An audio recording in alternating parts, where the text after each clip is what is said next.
Nemaiah Valley, home of the Yunestit'in, is at the center of one of the last great wildernesses left in British Columbia. As you enter the valley, the first thing you see is the great sacred mountain Tsilhqot'in. It acts as protector and weather controller for this vast 2.5 million hectare wilderness. It is one of the last great wildernesses left in Canada and certainly in British Columbia with relatively little human impact.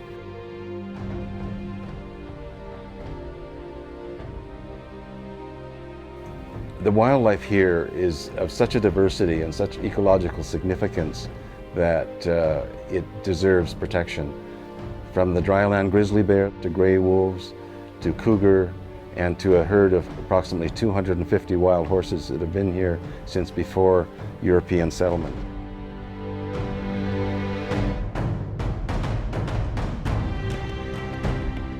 The great rivers of Taseko and Chilcotin contain huge runs of Chinook salmon and sockeye salmon that have come all the way from the coast, many hundreds of miles to spawn. It's a priceless resource.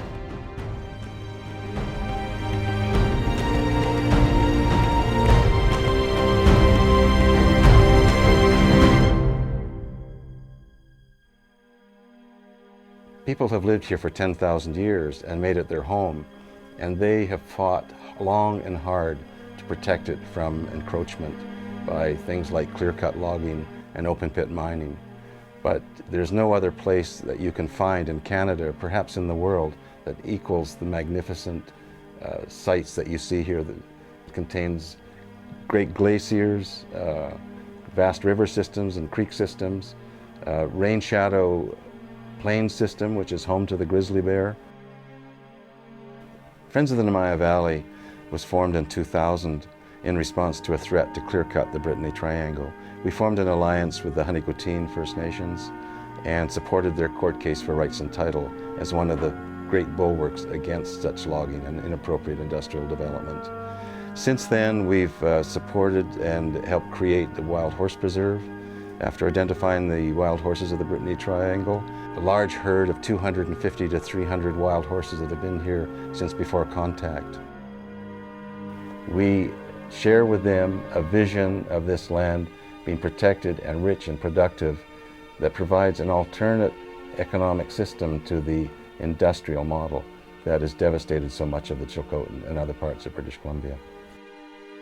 We like to propose an alternative vision that will protect ultimately this 2.5 million hectare area, part of the Tsilhqot'in Arc, which is of global significance, we believe.